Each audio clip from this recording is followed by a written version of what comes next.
Sa gitna ng pagbabaklas ko ng lumang dingding sa aming dispensa, nalaglag ang isang kinakalawang na kahon ng lata. Sa loob nito, nakatago ang isang lumang talarawan na binalot sa kupas na balat. Binuksan ko ang isang pahina mula noong ika-14 ng Hunyo, 1985.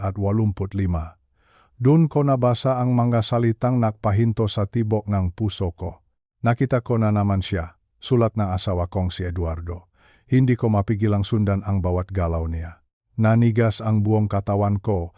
Akala ko, sa loob ng 50 taon naming pagsasama, ako lang ang tanging babae sa buhay niya. Ngunit imbes na magwala o sunugin ang mga luma niyang gamit, pinili kong basahin ang bawat salita. Natuklasan ko ang maresibo nga padala at mga lihim na dokumento ng bangko na nakakahalaga ng libo-libong piso para sa isang babaeng hindi ko kailanman nakilala. Napaupo na lang ako sa sahig, yakap ang mga papel habang umagos ang aking mga luha. Ang asawa kong akala ko ay simple lang, ay may isang lihim na buhay na mas malalim pa sa inakala ko. Isang bayani na naktago sa dilim para lamang protektahan ang isang mahal sa buhay na matagal nang nawala. Bago ko ibunyak sa inyo ang nakakayak na katotohanan sa likod ng sikreto ni Eduardo, maaari niyo bang isulat sa comment section kung saang bayan o probinsya kayo nanonood ngayon? Gusto kong malaman kung sino ang aking magkasama sa sandaling ito. Napakabilis lumipas ang panahon. Parang kailan lang, kasama ko pa siyang nakakape sa aming balkonahe habang pinapanood ang paglubok ng araw. Ngayon, ang tanging natira na lang ay ang nakabibinging katahimikan ng aming tahanan. Ang aking asawa, si Eduardo, ay isang lalaking kakaunti ang salita. Ngunit sa likod ng kanyang pagiging tahimik, naroon ang isang pusong punong paninindigan at katapatan. 50 taon kaming naging mag-asawa. 50 taon, isipin niyo iyon, kalahating siglo ng buhay na magkasama, sa hirap man o sa ginhawa. Noong pumanaw siya noong nakaraang taginit, pakiramdam ko ay kinuha rin ang kalahati ng aking kaluluwa. Naiwan akong mag-isa sa bahay na punong-puno ng kanyang maalaala. Si Eduardo ay isang anluwaj, isang mahusay na karpintero. Naniniwala siya na ang lahat ng bagay na itinatayo ay dapat gawin para tumagal habang buhay.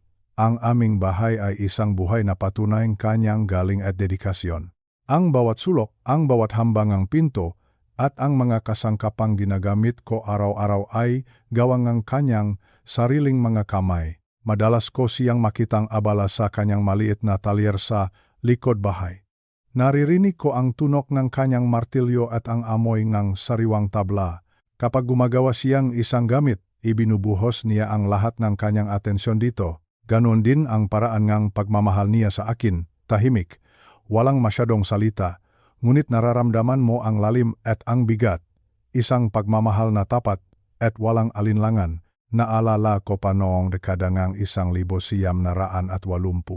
Noon niya itinayo ang maliit na dispensa sa ilalim ng aming hagdan, sinabi niya sa akin na kailangan namin ng mayos na lalagyan ng ating mapakain at kagamitan sa kusina. Nakita ko kung paano niya maingat na inilagay ang bawat piraso ng kahoy. Masalan siya sa bawat detalye. Ayaw niya ang anumang pagkakamali. Noong mga panahong iyon, wala akong kamalay-malay na sa likod ng pader na iyon, may itinatago siyang isang bahagi ng kanyang sarili na hindi ko kailanman nakilala. Mahirap tanggapin na wala na ang taong naging sandigan mo sa loob ng 50 taon. Araw-araw, hinahanap-hanap ko ang kanyang presensya. Ang paraan ng kanyang pagtitig, ang mahinang ubo niya tuwing umaga, at ang mainit niyang kamay na humahawak sa akin. Para sa akin, si Eduardo ay isang bukas na aklat. Akala ko alam ko na ang lahat tungkol sa kanya. Akala ko wala na siyang maililihim sa akin dahil naging matapat siyang asawa sa loob ng mahabang panahon. Ngunit ang buhay ay punong sorpresa. Minsan, ang mga taong inaakala nating kilalang-kilala na natin ay may mga sugat at pangarap na hindi nila kailanman naibahagi. Hindi dahil sa ayaw nilang magtiwala, kundi dahil sa labis nilang pagmamahal sa atin. Pinoprotektahan nila tayo sa sakit na dala ng kanilang nakaraan. Habang nakaupo ako sa aming sala, pinakmamasdan ko ang maistante na ginawa niya. Matatak ang maito, mayos ang pagkakalapat. Gaya ng aming pagsasama, Akala ko ay wala ng anumang lamat ang aming pundasyon. Ngunit ang munting dispensa sa ilalim ngang hagdan ang magiging susi sa pagbubukas ngang isang katotohanang yayanik sa aking buong pagkatao. Isang simpleng anluwaj, isang tapat na asawa, isang mabuting tao. Iyan ang pagkakakilala ko kay Eduardo. At habang sinisimulan ko ang kuwentong ito, nais kong alalahanin ninyo ito sa ganitong paraan. Isang lalaki na ang tanging hangad ay bumuong isang tahanan na punong-punong pag-ibig kahit na ang kapalit nito ay ang pagdadalang isang napakabigat na lihim sa loob ng napakaraming taon.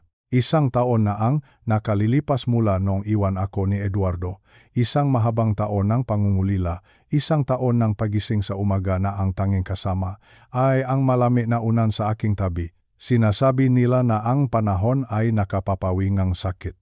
Ngunit para sa isang babaeng nakasama ang kanyang asawa sa loob na 50 taon, ang panahon ay tila isang kaaway na nagpapaalala ng bawat segundong wala na siya. Isang hapon, habang nakaupo ako sa aming sala, pinagmamasdan ko ang mga alikabok na sumasayaw sa sinak ng araw na dumadaan sa bintana. Napakatahimik ng bahay, masyadong tahimik. Doon ko napaktanto na hindi ako maring manatili na lamang sa ganitong kalakayan. Kailangan kong kumilos. Kailangan kong gawin ang isang bagay na matagal ko nang ipinakpaliban. Ang aming maliit na dispensa. Ang maliit na silid sa ilalim ng hagdan na ginawa ni Eduardo noong dekada ng 80, 1980. Iyon ang taon kung kailan natapos, ang bahaging iyon ang aming tahanan. Sariwa pa sa aking alaala kung paano niya pinahirapan ang bawat kanto niyon. Si Eduardo ay hindi basta karpintero, siya ay isang anluwage na may kaluluwa. Ang bawat pako na kanyang ibinaon ay may kasamang pagmamahal. Ngunit ang dispensang iyon ay naging imbakan na lamang ng mga lumang gamit. Mga latang walang laman, mga sirang kasangkapan na hindi na maayos, at mga alaalang tila nakabaon na sa limot. Naisip ko na marahil, sa pamamagitan ng pag-ayos ng silid na iyon ay mababawasan ang bigat na nararamdaman ko sa aking dibdib. Isang paraan upang bigyang pugay ang kanyang gawa habang binabago ang daloy ng aking buhay.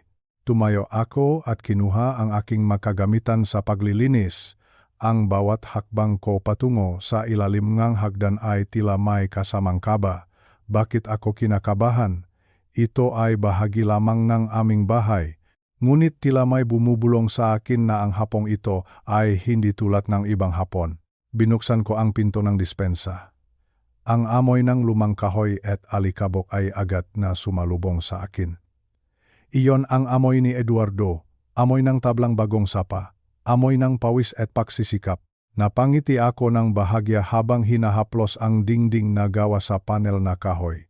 Naalala ko pa noong dinala niya rito ang mga materyales.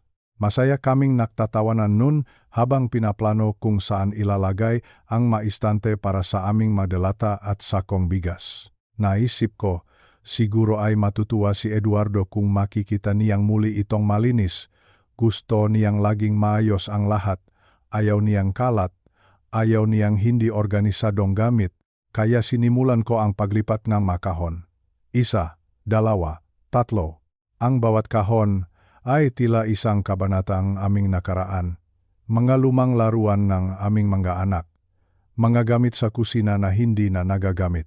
Habang naglilinis, hindi ko maiwasang kausapin ang aking sarili, o baka naman kinakausap ko si Eduardo. Mahal, sabi ko sa aking isipan, lilinisin ko na itong ginawa mo. Huwag kang mag-alala, hindi ko sisirain ang iyong pundasyon, pagagandahin ko lang ito ng kaunti. Ang dispensang ito ay simbolo ng aming simpleng pamumuhay.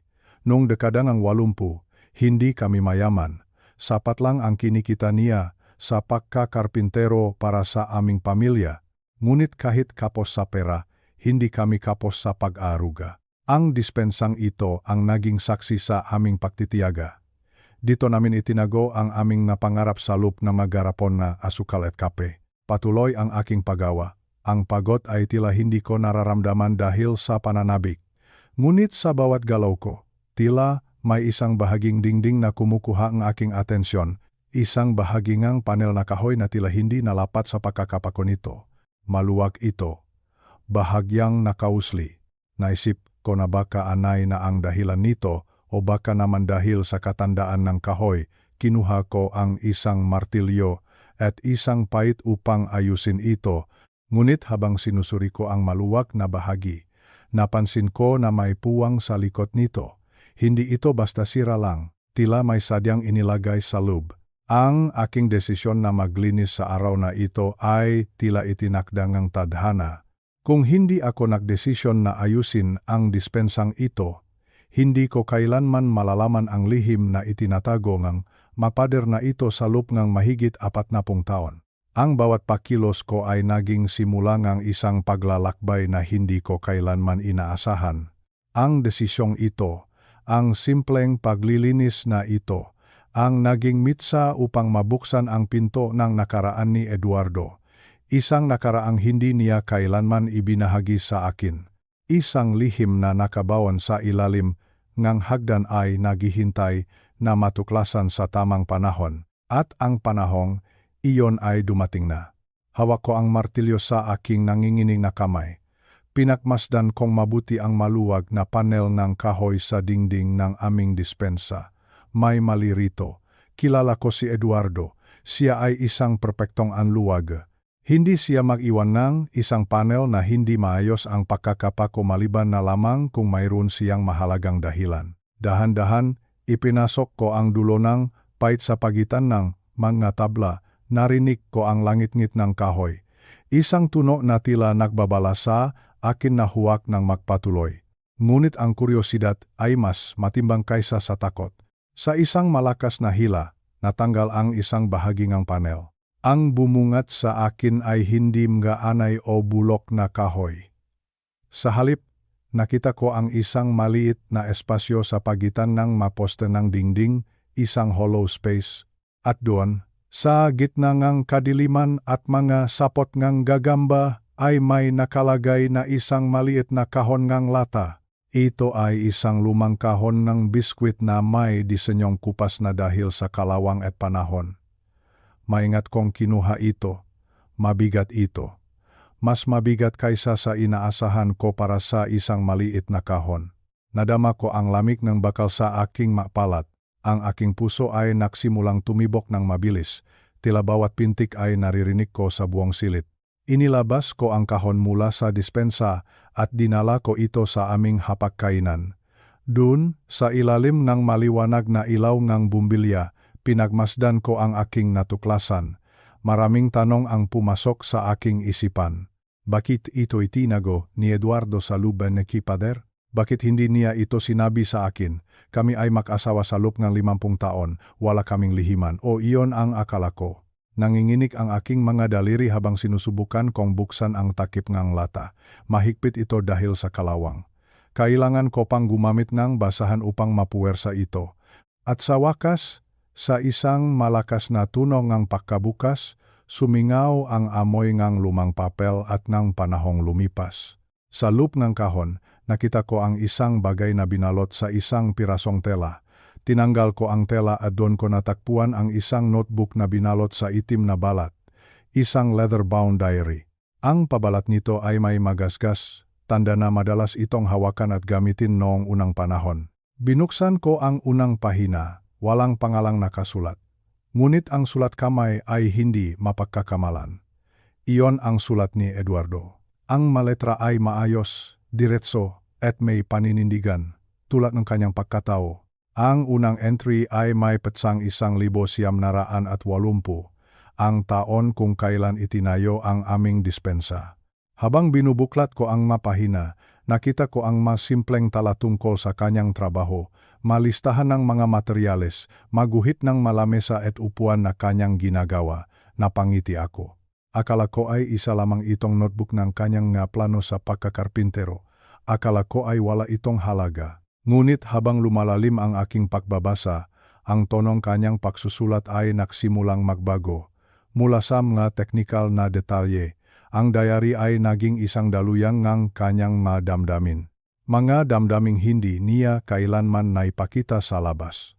Si Eduardo na kilala ko ay tahimik. Ngunit ang Eduardo sa mga pahinang ito ay isang taong may malalim na sugat sa kanyang puso.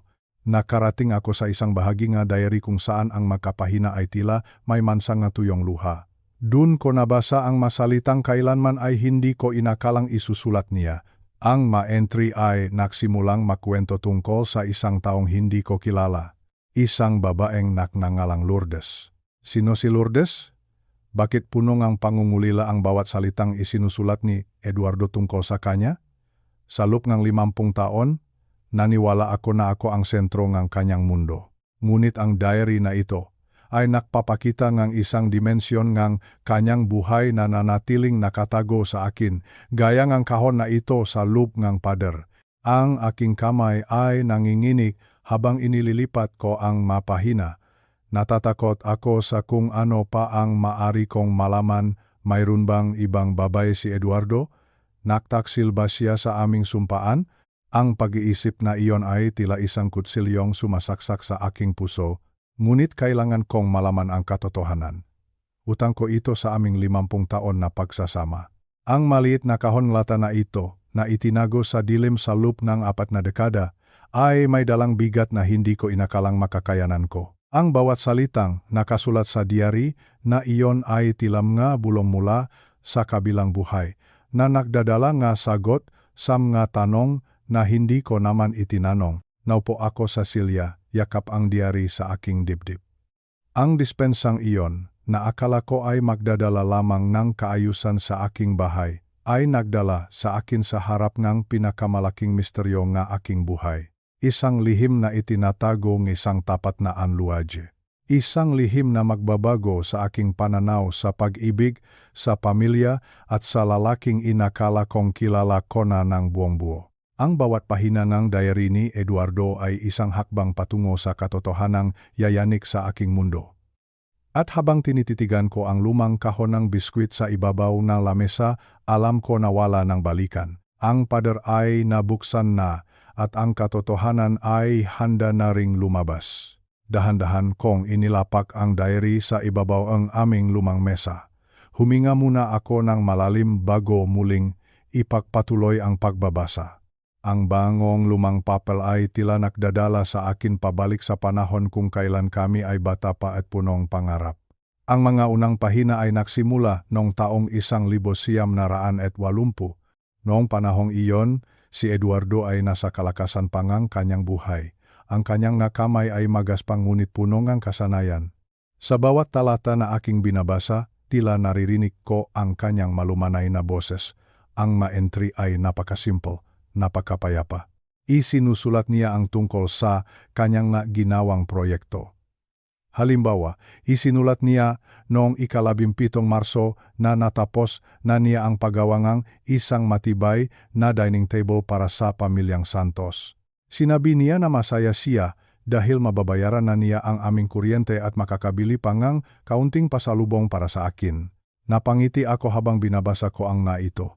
Naalala ko ang araw na iyon. Umuwi siya na may dalang isang balot ng tinapay at paborito kong pancit. Iyon si Eduardo. Ang kanyang kagalakan ay laging nakatali sa kakayahan niyang magbigay para sa aming tahanan. Isang tapat na anluwaje na ang tanging hangat ay ang ikabubuti ng kanyang asawa. Habang iniisa-isa ko ang mapahina, nakikita ko ang takbo ng aming araw-araw na pamumuhay. Isinulat niya ang tungkol sa pag-ayos ng aming bubong noong kasagsagan ng bagyo noong taong 1982. Isinulat niya kung gaano siya nag-aalala na baka mabasa ako o makasakit. Ang bawat salita ay punong-puno ng pag-aaruga. Walang kahit anong bahit ng pagdududa. Walang anumang senyales na mayroon siyang itinatago. Binanggit din niya ang tungkol sa aming makapitbahay. Ang mamunting kagalakan ng buhay sa probinsya. Ang pag-ani nga mangga sa aming likod bahay, ang pagdalo sa pista ng bayan. Ang diary na ito ay nagsilbing salamin ng isang buhay na akala ko ay alam ko na ang bawat sulok. Ang natala ay tilam nga anino ng aming nakaraan na masaya at payak. Sa bawat pahinang aking inililipat, lalong tumitibay ang aking paniniwala na si Eduardo ay isang banal na tao, isang asawang walang ibang inisip kundi ang kanyang tungkulin. Isang lalaking ang integridad ay kasing tatag NGM nga nara na kanyang hinagamit sa trabaho. Ang makatala ay ordinaryo, ngunit para sa akin, ang makaito ay makahiyas ng aming pagsasama. Ngunit habang papatapos na ang taong 1984, napansin ko ang kaunting pagbabago sa kanyang paraan ng pagsulat. Naging mas madalas ang kanyang paglalakad ng mag-isa sa gabi. Sinabi niya sa diary na kailangan niya ng sariwang hangin upang makapag-isip tungkol sa masusunod na proyekto. Noong panahong iyon, hindi ko binigyan ng mali siya ang kanyang pananahimik. Inakala ko na pagod lang siya sa pagmamagapon nega pagtatrabaho. Ang mapahinang diary ay punong-punong madetalyeng aming buhay na akala ko ay sapat na para sabihing kilala ko siya. Ngunit ang kapayapaang ito ay tila isang katahimikan bago ang isang malakas na bagyo. Ang masimpleng tala tungkol sa pako, tabla, at pagkain ay malapit ng mapalitan ng isang katotohanang hindi ko kailanman inasahan. Habang pinakmamasdan ko ang kanyang sulat kamay, nadarama ko ang pagmamahal na ibinigay niya sa akin sa loob ng 50 taon. Ngunit kasabay niyon, may isang maliit na tinig sa aking isipan na nagtatanong. Bakit kailangan niyang itago ang diary na ito kung puro lamang ito tungkol sa trabaho at pamilya? Ano ang dahilan kung bakit kailangang ipako ang isang panel ng kahoy sa dingding upang protektahan ang mga salitang ito? Ipinagpatuloy ko ang pagbabasa nang may halong pananabik at takot. Ang bawat segundo ng katahimikan sa loob ng aming bahay ay tila bumibigat.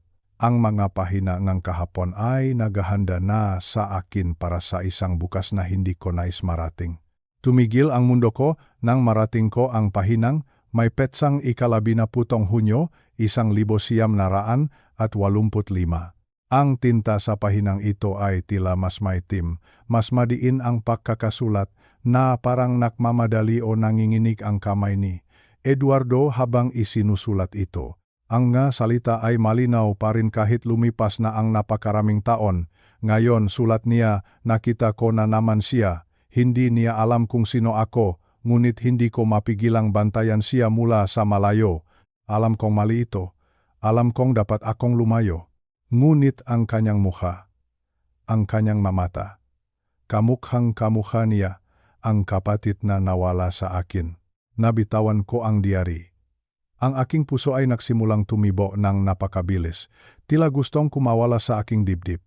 Isang malakas na kaba ang bumalot sa akin. Sino ang babaeng ito? Sino ang tinutukoy ni Eduardo na siya? At ano itong sinasabi niyang kapatid na nawala? Sa loob ng 50 taon naming pagsasama, palaging sinasabi sa akin ni Eduardo na siya ay nag-iisang anak.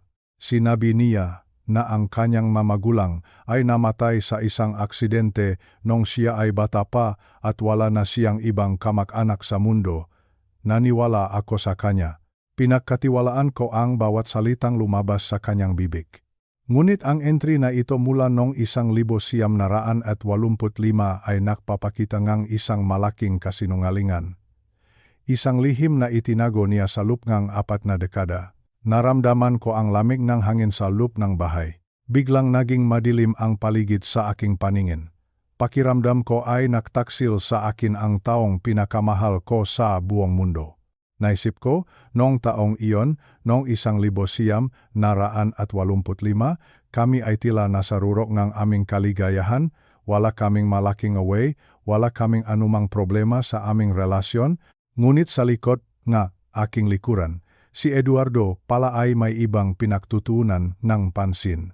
May ibang babae siyang binabantayan, may ibang buhay siyang sinusubaybayan ng palihim. Hindi ko mapigilang sundan ang bawat galaw niya, ulit ko sa aking isipan. Ang masalitang ito ay tila malason na unti-unting pumapatay sa aking tiwala. Naramdaman ko ang galit na humahalo sa aking kalungkutan. Bakit niya kailangang magsinungaling tungkol sa kanyang pamilya? Bakit niya kailangang ilihim ang pagkakaroon ng isang kapatid? O baka naman, ang kapatid na ito ay isang dahilan lamang para pagtakpan ang isang relasyong hindi ko dapat malaman. Nagsimulang pumatak ang aking mga luha sa ibabawong diary. Nabasa ang tintang taong 1985, ang sakit ay napakadiin. Parang lahat ng 50 taon naming pagsasama ay naging isang malaking katanungan. Lahat ng kanyang halik, lahat ng kanyang yakap, lahat niyon ba ay may bahid ng panlilinlang? Nakita ko na naman siya. Paulit-ulit ang mga salitang ito sa aking panandinig, tila isang sirang plaka na nagpapaalala sa akin na hindi ko pala kilala ang lalaking katabi ko sa pagtulog gabi-gabi. Ang taong akala ko ay bukas na libro ay mayroon palang magpahinang sadyang ipinit at itinago sa madilim na sulok ng aming tahanan. Naupo ako sa sahig, yakap ang aking tuhod. Ang dispensang nililinis ko ay tila naging isang kulungan ngang malihim. Ang pader na binuksan ko ay naglabas ngang isang sugat na hindi ko alam kung paano gagamutin. Isang sukat na nakmula pa noong 1985. Hindi ko alam kung itutuloy ko pa ang pagbabasa. Natatakot ako na baka mas marami pa akong malaman na tuluyang sisira sa imahe ni Eduardo bilang isang tapat na asawa. Ngunit kasabay niyon, may bahagi sa akin na gustong malaman ang buong katotohanan. Sino ba talaga ang babaeng ito? Sino si Lourdes? At ano ang tunay na papel niya sa buhay ng aking asawa? Ang gabi ay lumalim, ngunit ang aking isipan ay nananatiling gising sa gitna ng katanungan. Ang taong 1985 ang naging hangganan ng aking kawalang malay. At mula rito, wala nang magiging pareho sa aking buhay. Nakaupo ako sa madilim na sulok ng aming sala, tanging ang maliit na lampara sa tabi ko ang nagbibigay ng liwanag. Hawak ko ang diary ni Eduardo, at ang aking makamay ay hindi tumitigil sa panginginig. Ang taong 1985. Bakit ang taong iyon pa? Bakit sa panahong inakala ko na kami ay nasa rurok ng aming kaligayahan? Pumikit ako at pinilit kong balikan ang naalaala ng taong iyon, 1985. Iyon ang taon kung kailan ipinagdiwang namin ang aming 15 anibersaryo ng kasal. Naalala ko pa ang regalong ibinigay niya sa akin, isang kwintas na may maliit na krus. Sinabi niya sa akin na ako ang kanyang buhay. Sinabi niya na wala na siyang ibang nanaisin kundi ang tumanda sa piling ko. Ngunit heto ang mga salitang isinulat niya sa madilim na sulok ng kanyang pag-isa. Nakita ko na naman siya, hindi ko mapigilang sundan ang bawat galaw niya. Sino ang babaeng ito? Sino ang babaeng nagawang agawin ang atensyon ng aking asawa sa gitna ng aming masayang pagsasama?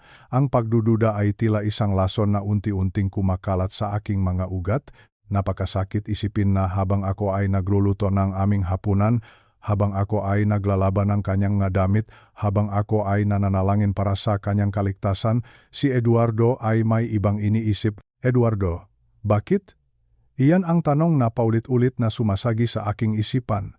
Eduardo, bakit mo ako niloko? Sa loob ng 50 taon, naniwala ako na ang ating relasyon ay walang bahid ng panlilinlang. Naniwala ako na ang iyong katahimikan ay tanda ng iyong kapayapaan.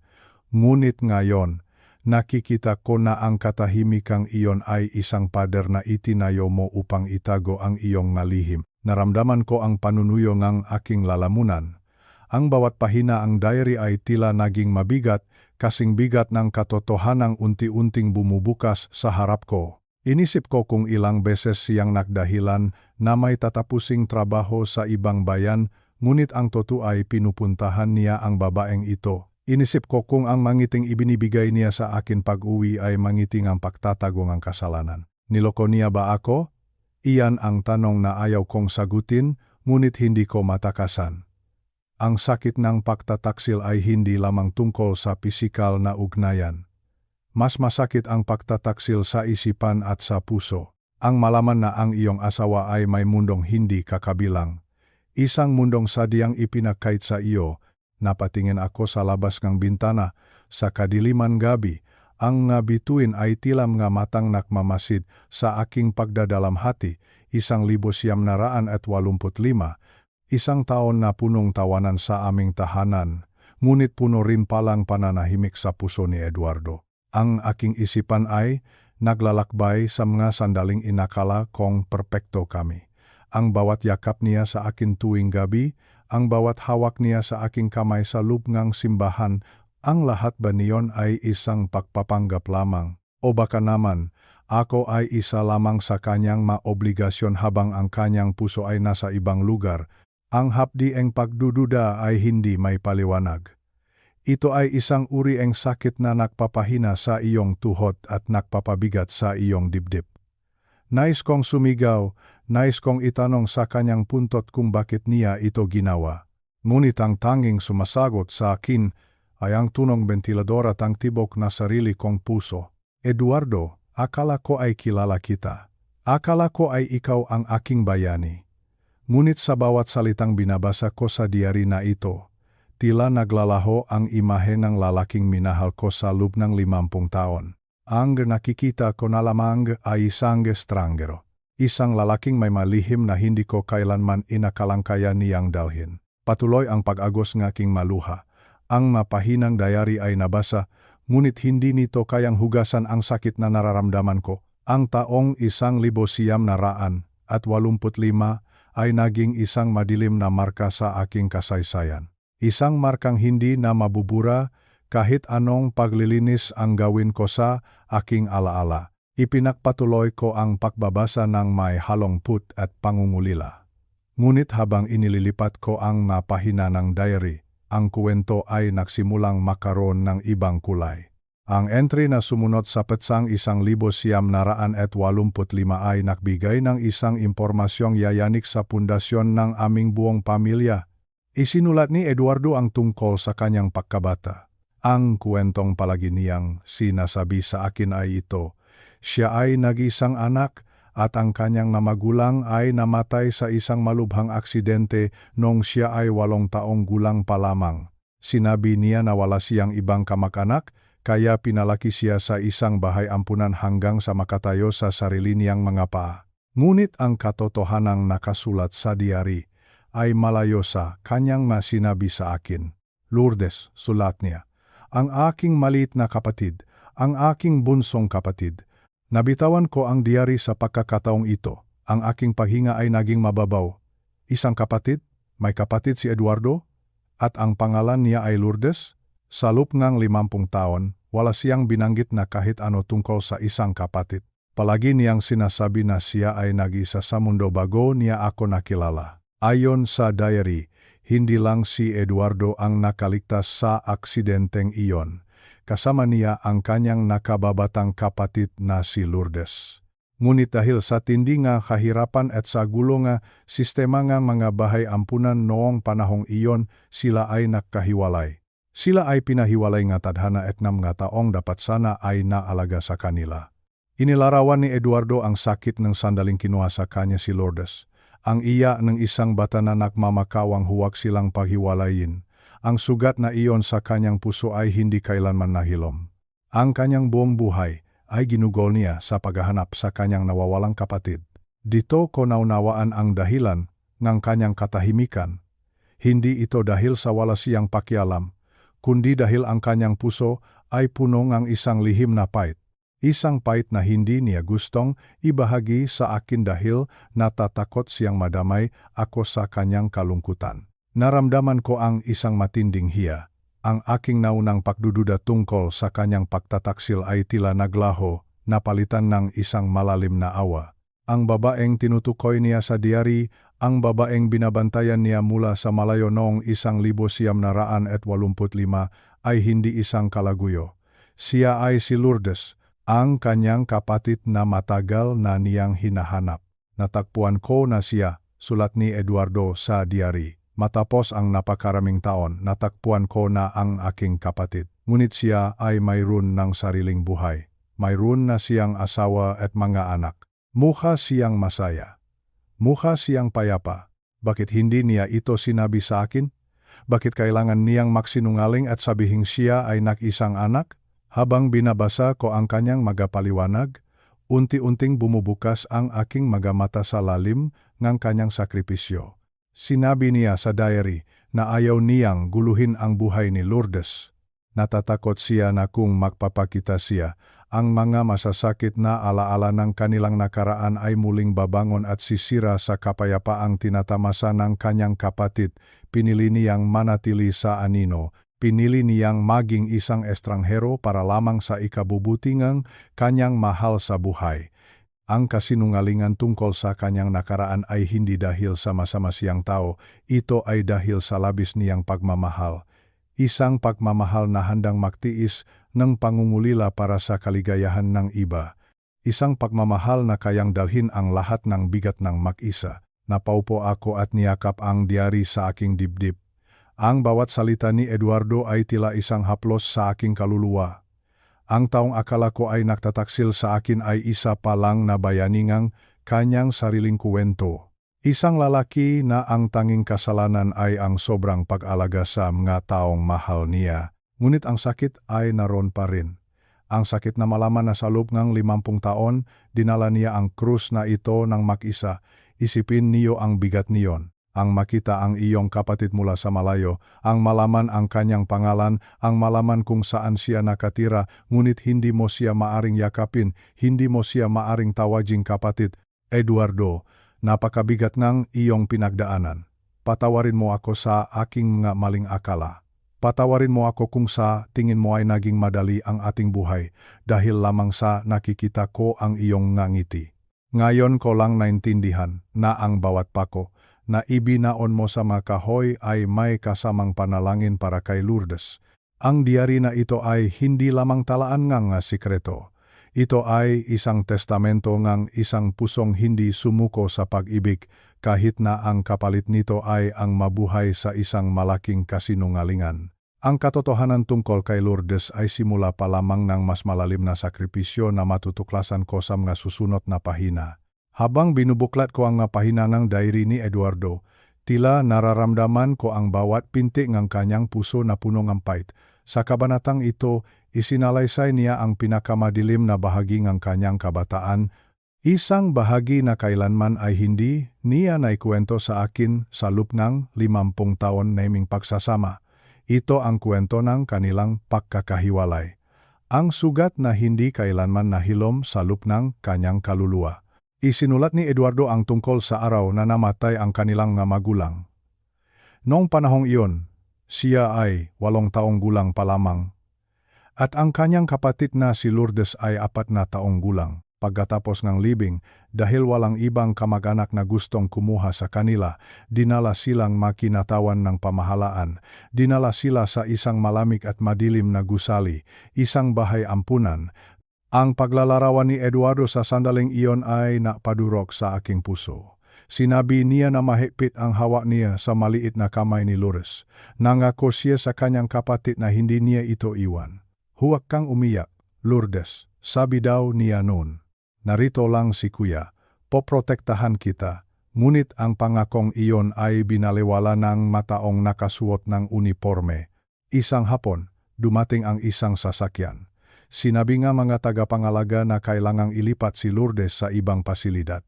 Isang pasilidad na mas angkop para sa mga batang babae. Sa diary, isinulat ni Eduardo ang bawat detalye ng sandaling iyon. Ang iyak ni Lourdes na umaalingaw-ngaw sa pasilyo. Ang paraan ng pagkapit ng bata sa kanyang kamay hanggang sa sapilitang paghiwalayin sila. Naramdaman ko ang pagbitiw ng kanyang maliliit na daliri, sulat ni Eduardo. Iyon ang huling pagkakataon na naramdaman ko ang init ng aking kapatid. Habang buhay na tumatak sa aking isipan ang kanyang mukha habang nakadungaw sa bintanang sasakyan. Humihingi siyang tulong. Tinatawag niya ang aking pangalan. Ngunit wala akong nagawa. Isang batang 8 taong gulang na walang kapangyarihan. Ang trahedyang ito ang naging lihim na pasanin ni Eduardo. Ipinadala siya sa isang bahay ampunan para sa mga lalaki sa ibang probinsya. Mula noon, nawalan na siyang balita tungkol kay Lourdes. Ang sistemang dapat sana ay nag-aalaga sa kanila ang siyang bumasag sa kanilang pamilya. 1954. Iyon ang taon kung kailan ang kanyang mundo ay tuluyang gumuho. Bakit niya ito itinago sa akin? Sinagot niya ito sa diary. Sinabi niya na ayaw niyang madungisan ang aming masayang pagsasama ng kanyang madidilim na alaala. Ayaw niyang makita akong nalulungkot para sa kanya. Ang aking asawa ay karapat-dapat sa isang buhay na punong liwanag, sulat niya. Hindi ko hahayaang anino nga aking nakaraan ang magpabigat sa kanyang puso. Ako na lang ang magdadala nito. Ako na lang ang iyak sa dilim. Napahagulgol ako habang binabasa ang bahaging ito. Eduardo, ang aking matapang na Eduardo, sa loob ang 50 taon, nakita ko siyang matatag. nakita ko siyang nagtatrabaho bilang isang mahusay na anluwag. Ngunit hindi ko alam na sa likod ng bawat martilyo at pako, may isang batang lalaki na sumisigaw pa rin sa sakit. Isang batang lalaki na nangungulila sa kanyang kapatid. Ang bawat pader na itinayo niya sa aming bahay ay tila naging simbolo ng pader na itinayo niya sa paligid ng kanyang puso. Isang pader upang protektahan ako, isang pader upang itago ang isang sugat na napakalalim. Ang pagkakawalay nila ni Lourdes ay hindi lamang isang alaala. Ito ay isang buhay na bangungot na dinala niya hanggang sa kanyang huling hininga. Ngayon ko lang naintindihan kung bakit tuwing may nakikita siyang nga batang naglalaro, lalo na ang mamakakapatid, ay bigla siyang tumatahimik. Akala ko noon ay simpleng pagmamasid lang iyon. Hindi ko alam na bawat tawa ng mga batang iyon ay tila isang kutsilyong sumasaksak sa kanyang puso.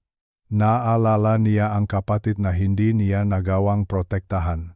Ang kabanatang itong kanyang buhay ay punong-punong ng pagsisisi. Sinisisi niya ang kanyang sarili dahil hinayaan niyang makuha si Lourdes. Ngunit ano nga ba ang magagawa ng isang bata? Eduardo, hindi mo kasalanan. Hindi mo kasalanan na ang mundo ay naging malupit sa inyo. Habang hinahaplos ko ang mga pahinang diary, tila nadarama ko ang lamig ng selda ng bahay ampunan. Nadarama ko ang takot ng isang batang iniwan ng lahat. Ang diary na ito ay hindi lamang kwento ng isang sikreto. Ito ay kwento ng isang bayani na piniling magdusa ng mag-isa para sa kaligayahan ng kanyang asawa. Isang lalaking ang pag-ibig ay mas malawak pa sa karagatan. Matapos ang habdi ng pagkakawalay, isinalaysay ni Eduardo sa diary ang kanyang mahabang paglalakbay. Isang paglalakbay na tumagal ng ilang dekada. Sa kabanatang ito, inilarawan niya kung paano siya palihim na nahanap kay Lourdes habang kami ay bumubuong sarili naming pamilya. Ito ang kanyang misyon sa buhay. Ang tanging bagay na nagbibigay sa kanya ng lakas upang magpatuloy sa kabilang pagod. Sinimulan ni Eduardo ang paghahanap nung siya ay nasa tamang edad na, 1965. Iyon ang taon kung kailan siya nagsimulang maglakbay sa iba't ibang probinsya. Sa bawat bayan na kanyang pinupuntahan para sa trabaho bilang anluwag, mayroon siyang lihim na agenda. Pagkatapos ng trabaho, pumupunta siya sa mga opisina ng gobyerno. Pumupunta siya sa mga simbahan upang tingnan ang nga rekord ng binyak at kasal. Naglakad ako sa mga kalye nga Cavite, Laguna, hanggang sa Batangas, sulat niya. Sa bawat mukhang babaeng aking nakikita, hinahanap ko ang nga mata ni Lourdes. Tinatanong ko ang mga matatanda kung may kilala silang batang babae na dinala sa mga bahay ampunan noong dekadang 50. Maraming beses akong nabigo, maraming beses akong pinaktabuyan. Isipin niyo ang dedikasyon ng taong ito. Sa bawat sentimo na kanyang kinikita, nagtatabi siya ng maliit na halaga para sa kanyang pamasahe. Sinabi niya sa akin noon na nag-ipon siya para sa aming kinabukasan. Si din ang katotohanan, si Duan ay bahagi niyon ay ginamit niya upang bayaran ang mataong makatutulong sa kanyang paghahanap. 1,000, 2,000, hanggang sa umabot sa 10,000 piso ang kanyang naubos sa loob ang maraming taon sa pagbabayad sa mga investigador na walang naitulong. May magabi na umuuwi si Eduardo na tila pagod na pagod. Akala ko ay dahil lamang sa mabigat na trabaho sa konstruksyon. Hindi ko alam na galing siya sa isang malayong bayan. Sumakay ne 3 bus at naglakad ne ilang kilometro para lamang sundan ang isang maling impormasyon. Ang kanyang pag-asa ay tila isang maliit na kandila sa gitnang malakas na hangin. Madalas itong mamatay, ngunit palagi niyang muling sinisindihan. Sa diary, inilarawan niya ang pakiramdam ng pagiging mag-isa sa kanyang laban. Gustong-gusto kong sabihin kay Maria ang totoo, sulat niya, na tinutukoy niya ako. Gusto kong umiyak sa kanyang kandungan at sabihing hindi ko na kaya. Ngunit kapag nakikita ko ang kanyang ngiti, kapag nakikita ko ang aming maanak na masayang naglalaro, tumitigas muli ang aking loob. Hindi ko sisirain ang kanilang kapayapaan. Ang pasakit na ito ay para sa akin lamang. Nagpunta siya sa Quiapo. Nagpunta siya sa Baclaran. Nagtirik siya ng libo-libong kandila para sa kaligtasan ng kanyang kapatid. Tinanong niya ang Diyos kung bakit napakahirap hanapin ang kaisa-isang kadugo na natitira sa kanya. 1984. Halos 20 taon na siyang naghahanap. Maraming beses na siyang muntik na sumuko. Sinabi niya sa kanyang sarili na baka wala na si Lourdes. Baka namatay na ito sa gutom o sakit. Ngunit ang tadhana ay may ibang plano. Isang araw, habang gumagawa siyang isang kabinet para sa isang matandang abogado, nakita niya ang isang lumang dokumento. Isang listahan ng maampon mula sa dating bahay ampunan sa Maynila. Doon, nakita niya ang pangalang Lourdes Santos. Iyon ang apelyido ng pamilyang kumupkop sa kanyang kapatid. Ang kanyang puso ay tila tumalon sa tuwa. Sa wakas, mayroon na siyang pangalan, mayroon na siyang direksyon. Mula rito, nagsimula ang huling bahagi ng kanyang paghahanap. Pinuntahan niya ang huling tirahan ng pamilyang Santos. Nalaman niya na lumipat na sila sa isang bayan sa Bulacan. 1985. Ito ang taon ng tagumpay, ang taon kung kailan ang kanyang pagtitiyaga ay nagbunga. Eduardo, napakalalim ng iyong pagmamahal. Ang paghahanap na ito ay hindi lamang para sa iyong sarili. Ito ay isang pagpapatunay na ang pamilya ay hindi kailanman nawawala sa puso kahit gaano pa katagal ang panahon at kahit gaano pa kalayo ang distansya. Sa bawat hakbang mo sa mga kalsada ng Pilipinas, dala mo ang panalangin ng isang kuya para sa kanyang bunsong kapatid. Ang diary na ito ay nagsisilbing saksi sa isang sakripisyong walang katulad. Habang binabasa ko ang bawat pangalan ng bayan at bawat petsa ng kanyang paglalakbay, hindi ko mapigilang humanga sa kanyang katatagan. Si Eduardo ay hindi lamang isang anluwag ng kahoy. Siya ay isang anluwageng pag-asa. Binuo niya ang kanyang buhay sa paligid ng isang pangarap na muling makita si Lourdes. At nang dumating ang araw na iyon, ang araw na nakita niya si Lourdes mula sa malayo, ang lahat ng kanyang pagod ay tila naglaho. Ngunit kasabay niyon, dumating ang isang bagong uri ng sakit. Ang sakit ng pagpili na manatiling estranghero para sa ikabubuti ng iba.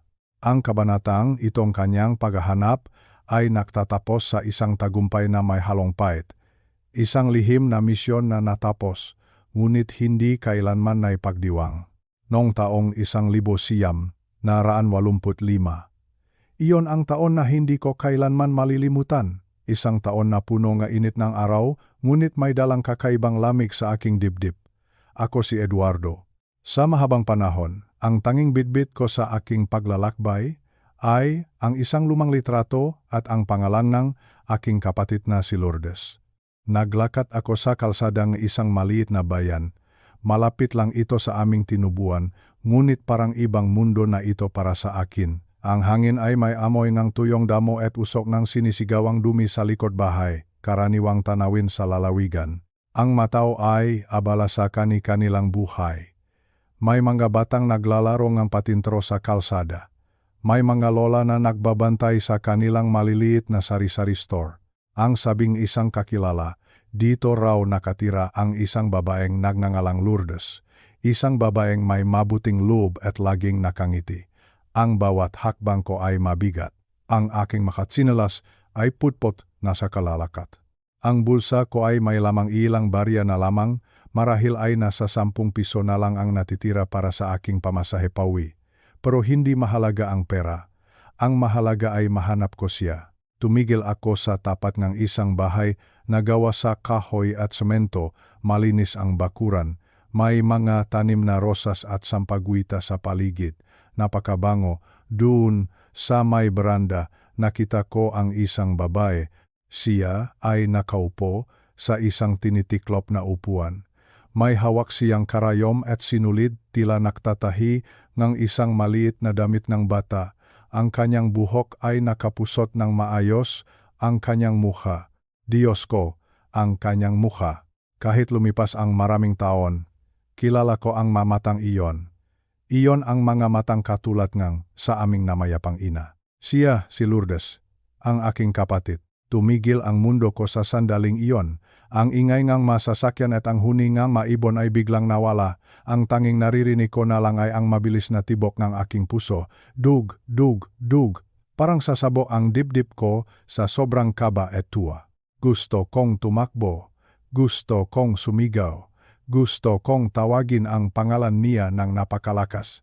Lourdes, Lourdes, ako ito, ang kuya mo. Ngunit nanatili akong nakatayo sa ilalim ng puno ng mangga.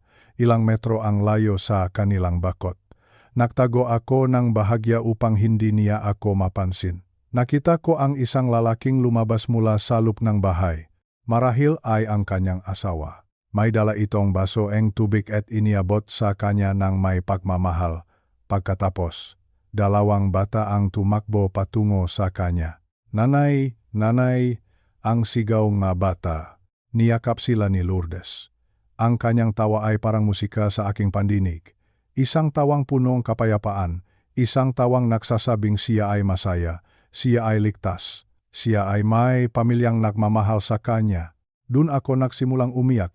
Ang naluha ko ay kusa na lamang umagos sa aking pisngi. Hindi ito iyak ng pait, ito ay iyak ng isang matinding ginhawa. Sa wakas, nahanap ko na siya. Pagkatapos ngang napakaraming taon pangungulila, ngang gutom, at nga pagtatrabaho kung saan-saan, narito na siya sa harap ko. Hindi ko pinahit ang aking maluha. Hinayaan ko lang silang pumatak sa tuyong lupa. Pinagmasdan ko siya mula sa malayo. Nakita ko kung paano niya hinahaplos ang ulo ng kanyang maanak. Nakita ko ang tahimik at simpleng buhay na binuo niya. Isang buhay na malayo sa hirap na pinagdaanan naming dalawa noong kami ay bata pa. Naalala ko noong maliliit pa kami. Nagahati kami sa isang pirasong pandesal. Nangangako ako sa kanya na balang araw, hindi na kami magugutom. Ngayon, sa harap ko, nakikita ko na natupad na ang pangarap na iyon para sa kanya. Kahit hindi ako ang nagbigay, masaya ako na natamo niya ito. Nanatili ako doon ng halos isang oras. Hindi ako gumalaw, hindi ako nagpakita.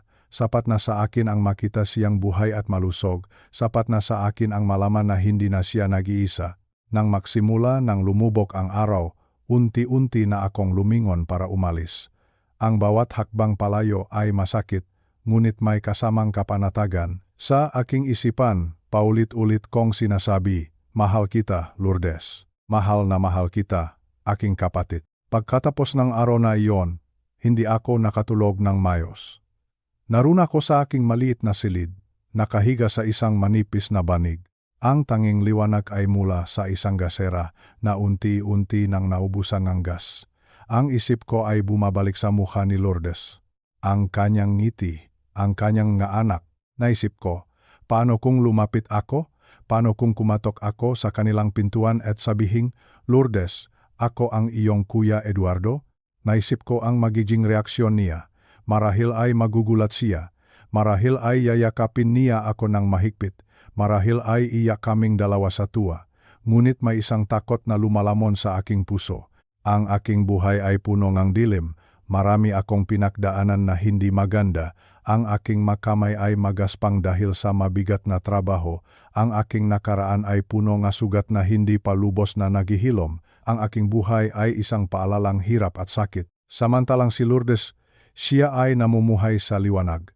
Ang kanyang pamilya ay tila walang alam sa mapait naming pinakmulan. Ang kanyang asawa ay mukhang mabuting tao. Ang kanyang mga anak ay lumalaking may mayos na tahanan. Naisip ko, kung papasok ako sa buhay niya ngayon, ano ang dadalhin ko? Kaguluhan ba? Malulungkot na alaala ba? Ang takot ko ay baka ang aking presensya ay maging isang pasanin para sa kanya. Baka ang aking nakaraan ay mansahan ang kanyang malinis at masayang kasalukuyan. Humarap ako sa salamin. Nakita ko ang isang lalaking matanda na ang hitsura ay dahil sa hirap. Ang aking buhok ay nagsisimula ng mamuti. Ang aking mata ay puno ng pagod. Sino ba naman ako para gambalain ang katahimikan niya? Ito ang pinakamahirap na pagpapasya na ginawa ko sa buong buhay ko. Pinili kong manatili sa dilim. Pinili kong maging isang estranghero sa sarili kong kapatid. Mahirap. Napakahirap. Ang puso ko ay parang pinipiga sa tuwing naisip ko na malapit na ako sa kanya, pero kailangan kong lumayo. Ngunit naisip ko, ang tunay na pagmamahal ay hindi laging tungkol sa pag-ari. Ang tunay na pagmamahal ay kung minsan ay tungkol sa sakripisyo. Gusto ko siyang maging maligaya. at kung ang kaligayahan niya ay nangangahulugan na hindi niya ako kailangang makilala, tatanggapin ko iyon. Handa akong pasanin ang pangungulila, basta't siya ay payapa. Isang hapon, bumalik ako sa kanilang bayan sa huling pagkakataon. Hindi para magpakita, kundi para magpaalam sa aking sarili.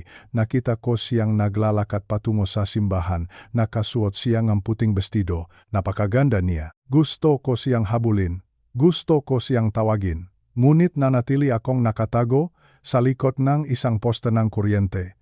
Pinanut ko siyang pumasok sa loob ng simbahan. Dun, nanalangin ako. Nagpasalamat ako sa Panginoon dahil inalagaan niya si Lourdes. Hiniling ko na sana ay manatiling gano ang buhay niya puno ng pag-ibig at walang takot. Habang naglalakad ako palayo sa simbahang iyon, naramdaman ko ang isang uri ng kalayaan. Hindi ko siya nakuha bilang kapatid sa pisikal na aspeto, ngunit nakuha ko ang kapanatagan ng loob na siya ay mayos. Ang aking desisyon ay pinal. Mananatili akong isang estranghero na palaging magbabantay sa kanya mula sa malayo, isang estranghero na laging magdarasal para sa kanyang kaligtasan. Sa aking pag-uwi, bitbit ko ang isang lihim na babaunin ko hanggang sa aking huling hininga. Ang lihim na ang babaeng nakita ko ay ang aking mahal na kapatid, at kahit kailan, hindi ko pagsisisihan ang pagpili ko sa kanyang kapayapaan kaysa sa aking sariling kagustuhan. Ang pag-ibig kung minsan ay ang pagpili na huwag maging bahagi ng kwento ng isang tao upang ang kwentong iyon ay manatiling maganda. Sa bawat gabi na tinitignan ko ang mga bituin, alam kong isang langit lang ang tinitignan naming dalawa. At sapat na iyon para sa akin. 1985, iyon ang taon na natakpuan ko siya, at iyon din ang taon na pinili kong pakawalan siya para sa kanyang sariling kabutihan. Matulog ka ng mahimbing, Lourdes. Ang iyong kuya ay laging naririto kahit hindi mo ako nakikita, mahal kita. Hanggang sa dulo, patuloy ang pag-agos ng aking maluha habang binabasa ang mga sumunod na pahina ng tala-arawan ni Eduardo. Dito ko natuklasan ang isa pang bahagi ng kanyang lihim na buhay. Ang bahaging nagpapakita kung gaano siya naging matiyaga at tapat sa kanyang misyon. Isang misyon na binuo niya sa loob ng 3 dekada. 3 dekada ng pagiging isang anino. Isinulat ni Eduardo ang tungkol sa kanyang lumang pickup truck. Ang sasakyang iyon na akala ko ay ginagamit lamang niya para sa pagakot ng mga tabla at gamit sa pagkakarpintero. Ngunit ayon sa kanyang tala-arawan, ang sasakyang iyon ang nagsilbi niyang tago na silid. Ang kanyang munting obserbatoryo. Madalas palang magpaalam si Eduardo sa akin na mayroon siyang kakausaping kliyente sa kabilang bayan o kaya naman ay mayroon siyang tatapusing mabilis na kumpuni sa gabi. Ang totoo, nagpupunta siya sa bayan kung saan nakatira si Lourdes. Ipinaparada niya ang kanyang sasakyan sa isang madilim na sulok, malayo ng kaunti sa bahay ng kanyang kapatid.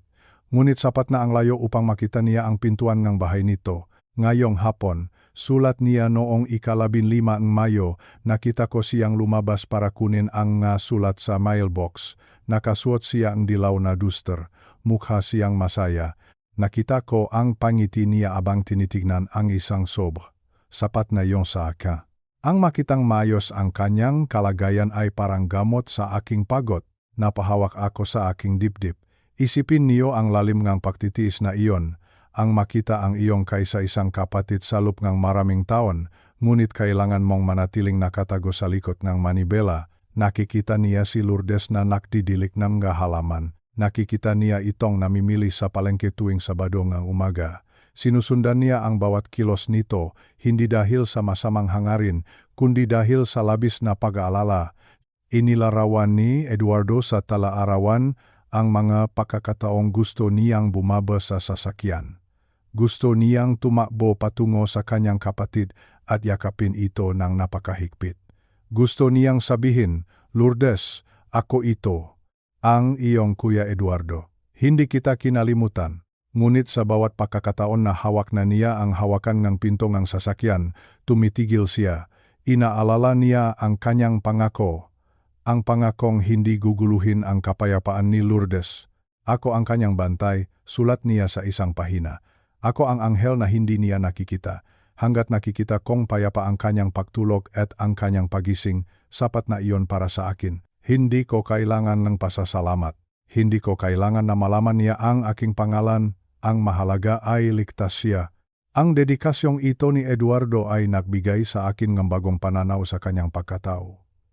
Siya ay isang lalaking marunong magsakripisyong sariling kaligayahan para sa kapakanan ng iba. Sa loob ng maraming taon, tiniis niya ang init at lamig sa loob ng kanyang sasakyan, nagmamasid sa dilim, at nananalangin na sana ay huwag makasakit ang kanyang kapatid. Ang bawat detalyeng buhay ni Lourdes ay kabisado ni Eduardo. Alam niya kung anong oras ito gumigising, alam niya kung kailan ito nagpupunta sa simbahan, alam niya kung kailan ito malungkot at kung kailan ito masaya. Ang lahat na ito ay itinalaga niya sa kanyang puso. Ang pagiging tahimik na tagapagtanggol ay isang tungkuling binuo niya ng may buong katapatan. Eduardo, napabuti ang iyong puso. Ngayon ko lang naintindihan kung bakit kung minsan ay umuwi kang may luha sa iyong mamata ngunit tumatangging magsalita. Ngayon ko lang naintindihan ang lalim ng iyong pag-iisa. Ang pagiging estranghero sa sarili mong kapatid ay ang pinakamabigat na krus na iyong dinala. At ginawa mo iyon ng walang reklamo, para lamang sa amin, at para kay Lourdes. Habang binubuklat ko ang mga huling bahaging talaarawan, natuklasan ko ang isang lihim na lalong nakpadurok sa aking puso. Hindi lamang palapak mamasid ang ginawa ni Eduardo. Ginamit din niya ang kanyang pawis at lakas upang masiguro na hindi maghihirap si Lourdes sa aspeto ng pinansyal. Isinalaysay ni Eduardo kung paano siya nagsumikap sa pagtatrabaho sa kanyang talyer. Naalala ko na noong dekada 90, halos hindi na siya natutulog, maraming mga proyekto ang tinatanggap niya. Gumagawa siya ng mga kabinet, magakama at magapintuan hanggang madaling araw.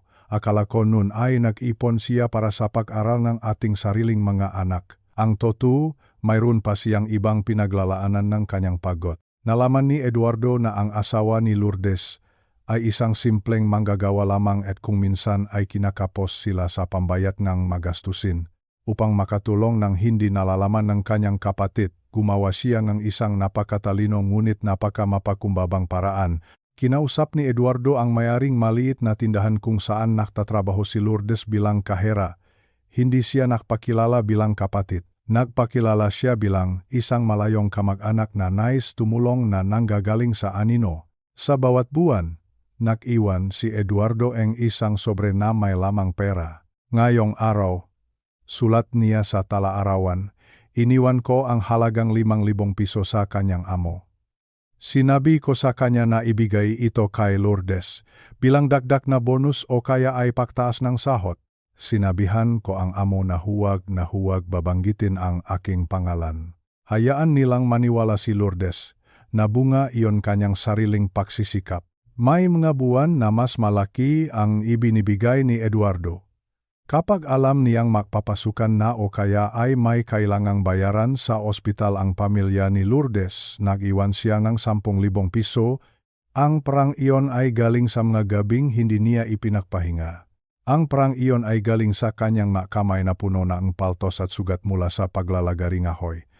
Napahagulgol ako nang mabasa ko ito. Eduardo, bakit hindi mo sinabi sa akin? Sa loob ng 50 taon, nakita ko ang iyong pagod. Nakita ko ang iyong panghihina, ngunit hindi mo kailanman binanggit na ang iyong mga sakripisyo ay para sa isang babaeng hindi man lang nakakaalam na ikaw ay buhay. Ang pag-ibig ni Eduardo kay Lourdes ay isang uri ng pag-ibig na hindi humihingi ng kapalit. Ayaw niyang maramdaman ni Lourdes na mayroon itong utang na loob sa kanya. Gusto niyang maramdaman ng kanyang kapatid na karapat-dapat ito sa magandang buhay dahil sa sarili nitong galing. Iyon ang pinakamataas na uri ng malasakit, ang tumulong ng walang anumang pagkilala. Isinulat din niya ang tungkol sa mga anak ni Lourdes. Tinulungan din niya ang na ito sa kanilang pag-aral sa kolehiyo sa pamamagitan ng matinatawag niyang nagnanakaw na scholarship. Nagpapadala siya ngang pera sa kanilang universidad sa ilalim ngang pangalan ngang isang hindi kilalang foundation. Ang halaga ay umabot sa daan-daang libong piso sa loob ngang maraming taon. Ang aking mapamangkin, sulat niya ng may galak sa diary.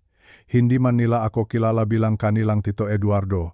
Masaya ako dahil nakikita ko silang nakatapos ng pag-aaral. Ang kanilang tagumpay ay tagumpay ko na rin. Ang bawat sentimo na aking kinita mula sa pagkakarpintero ay nagkaroon ng mas malalim na kahulugan dahil sa kanila. Ang aking asawa ay hindi lamang isang anluwajeng kahoy.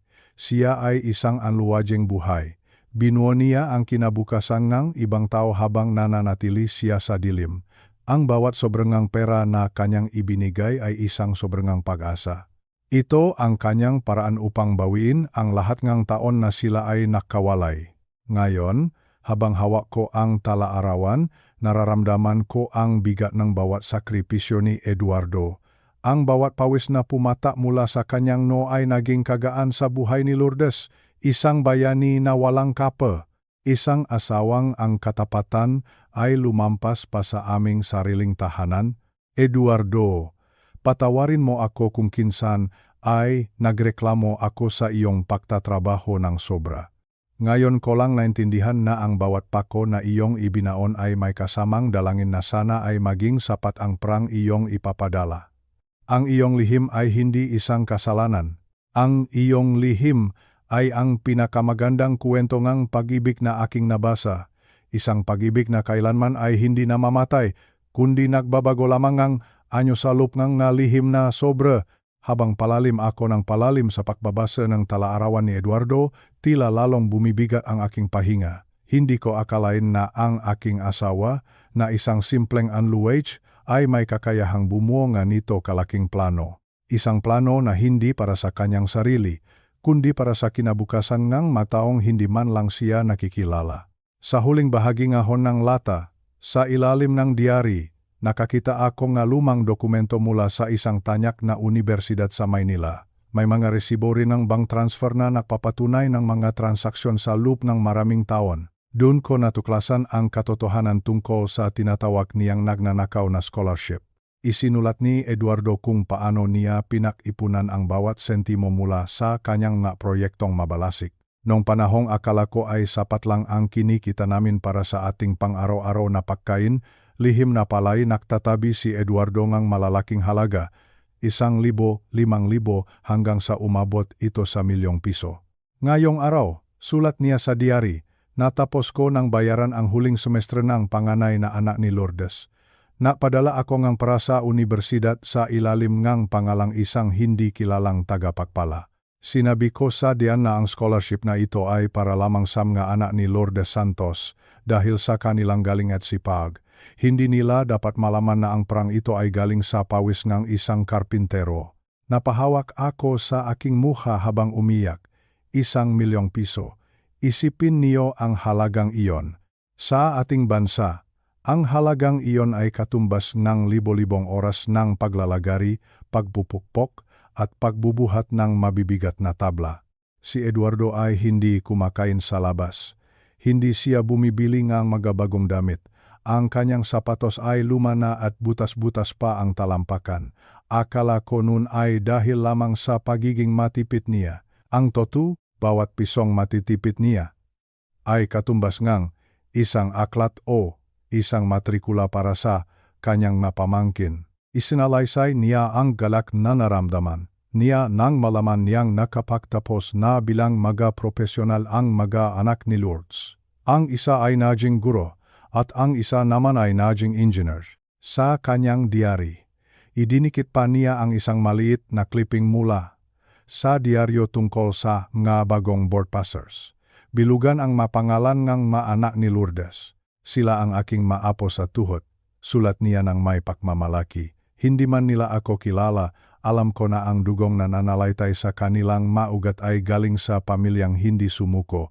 Ang aking sakripisyo ay naging tulay upang maabot nila ang kanilang mga pangarap. Sopot na iyon. Ang bawat pahina ng diary ay naging saksi sa isang lihim na kabayanihan. Si Eduardo ay hindi nagnanais ang karangalan, hindi niya kailangan ng palakpakan o pasasalamat. Ang kanyang tanging hangat ay masiguro na ang trahedya ng kanyang kabataan ay hindi na maulit sa susunod na henerasyon. Ang scholarship na iyon ay hindi lamang pera. Iyon ay ang kanyang paraan ng pagbawi sa lahat ng taon ng pangungulila. Habang pinakmamasdan ko ang maresibo, tila nakikita ko si Eduardo na nakaupo sa kanyang talyer, pagod na pagod ngunit may ngiti sa kanyang malabi. Ngayon ko lang naintindihan ang tunay na kahulugan ng kanyang sinasabi noon, na ang pinakamahalagang bagay na may tatayo natin ay hindi gawa sa kahoy, kundi gawa sa pagkakataon. Eduardo, napakalawak ng iyong pananaw. Ang iyong scholarship na nakakahalaga ng milyong piso ay naging pundasyon ng buhayng mataong hindi man lang nakahawak sa iyong makamay.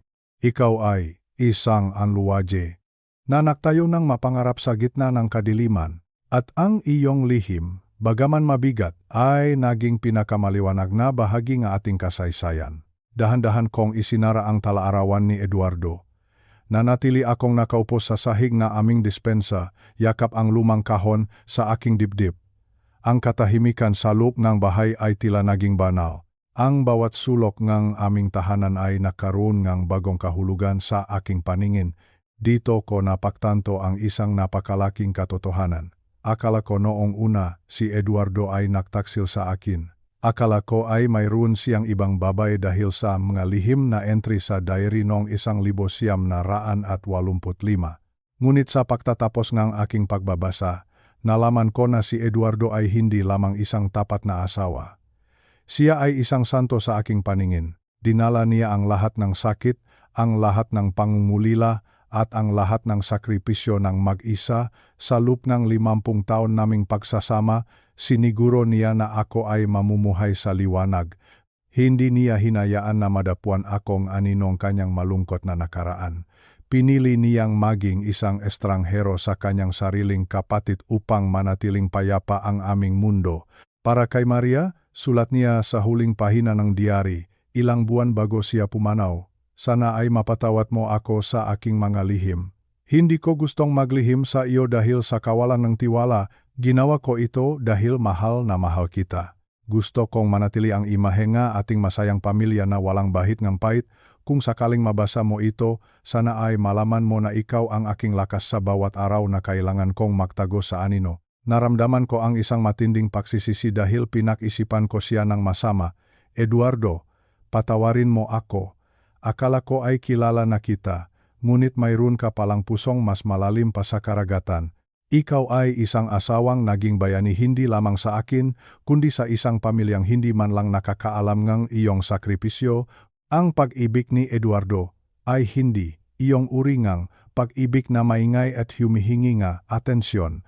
Ang kanyang pag-ibig ay tulad ng pundasyon ng isang bahay. Hindi nakikita, nakabaon sa ilalim ng lupa, ngunit iyon ang nakpapanatili sa buong istruktura upang hindi gumuho sa gitna ng bagyo. Siya ang nakdala ng bigat para kami ay makatayo ng tuwid. Sa aking makasama na nakikini sa kuwentong ito, nais kong iwanan sa inyo ang isang aral. Huwag nating husgahan ang mga tao batay sa ating mga nakikita lamang. Minsan, ang mataong pinakatahimik ay silang may mga pinakamabibigat na pasan. Ang ngalihim na ating natutuklasan ay hindi laging tanda ng kasalanan. Minsan, iyon ay tandang isang pag-ibig na napakalaki kaya hindi ito kayang bigkasin ng mabibig. Ngayon, tuwing dadaan ako sa aming hagdan at tinitingnan ko ang direksyon ng dispensa, hindi ko na nararamdaman ang lungkot. Nararamdaman ko ang init ng pagmamahal ni Eduardo. Alam ko na kahit wala na siya, ang kanyang kabutihan ay patuloy na mabubuhay sa mga taong kanyang tinulungan. Ang kanyang makapamangkin na ngayon ay makapropesyonal, ang kanyang kapatid na si Lourdes na namuhay ng payapa, at ako na nananatiling saksi sa kanyang kadakilaan. Ang pag-ibig ay hindi namamatay. Nagbabago lamang ito ng anyo. Minsan ito ay nagiging isang lumang diary. Minsan ito ay nagiging isang scholarship. At minsan, ito ay nagiging isang alaala ng isang asawang piniling maging bayani sa katahimikan. Salud Eduardo. Salamat sa 50 taong pag-aalaga. Salamat sa pagiging anluwaje hindi lamang ang ating bahay, kundi ng ating mapuso. Hanggang sa muling pakikita natin sa kabilang buhay, dadalhin ko ang iyong kwento ng may buong pagmamalaki. Ikaw ang aking asawa. Ikaw ang aking bayani. At habang buhay kang mananatili sa aking alaala kahit nasa gitna ng katahimikan. Manatili tayong matatag, mga kasama. Panatilihin nating bukas ang ating mga puso dahil ang pag-ibig ay laging naroon, nakatagoman sa mga anino, naghihintay lamang na matuklasan sa tamang panahon. Dito nagtatapos ang kwento ng lihim na tala-arawan ni Eduardo.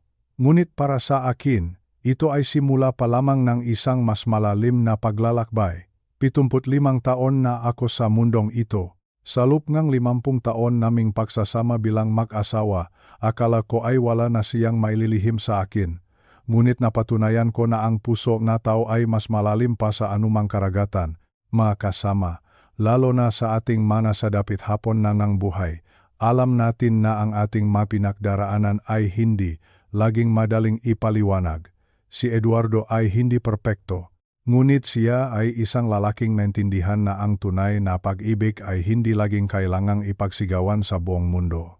Minsan, ang pinakamataas na uri ng pagmamahal ay ang hayaan ang isang tao na mabuhay sa kapayapaan kahit na kailangan mong manatili sa dilim, kahit na kailangan mong magsakripisyo ng mag-isa. Kung sakaling may matuklasan kayong lihim sa araw na ito, hinihiling ko na huwag agad kayong mag-isip ng masama. Huwag agad magpadala sa galit o pagdududa. Sa halip, subukan ninyong hanapin ang pag-ibig na nakatago sa maanino. Dahil ang magtaong inaakala nating kilalang-kilala na natin ay madalas na may mga pusong mas malawak pa sa ating imahinasyon. Ang kanilang pananahimik ay hindi laging tandang pagkukulang. Minsan, iyon ay tanda, isang proteksyon na hindi natin kailanman hiniling, ngunit palihim na ibinigay sa atin. Salamat sa inyong pagtangkilik at pakikinig sa aming kwento. Kung ang kwentong ito ay nakatit nga haplos sa inyong nga puso, maaari ninyong ibahagi ang inyong nakaisipan sa ating comment section. Nais kong malaman kung paano ninyo naalala ang inyong mga mahal sa buhay na wala na sa ating piling. Ano ang mga aral na iniwan nila sa inyo? Huwag nating kalimutan na ang pag-ibig ay hindi kailanman tunay na namamatay. Nagbabago lamang ito ng anyo. Mula sa isang yakap tungo sa isang alaala, at mula sa isang alaala tungo sa isang panalangin. Panatilihin nating matatag ang ating pananampalataya. Hawakan nating mabuti ang mga alaala na nagbibigay sa ating lakas. Manatiling matatag ang inyong puso. Panatilihing bukas ang inyong kaisipan sa mga himala ng pag-ibig na hindi laging nakikita ng ating mga mata. Tandaan ninyo, kayo ay mahal na mahal, kahit sa gitna ng katahimikan ng inyong tahanan. Maraming salamat sa inyong oras. Huwag kalimutang i-like ang video na ito at mag-subscribe sa ating channel para sa higit pang mga kwento na punong-puno ng inspirasyon at aral sa buhay. Hanggang sa muli nating pagkikita sa susunod na kwento. Patnubayan nawa kayong buong may kapal. Ako po ang inyong kasama, nagpapaalam ng may pag-asa at pagmamahal. Paalam po sa inyong lahat.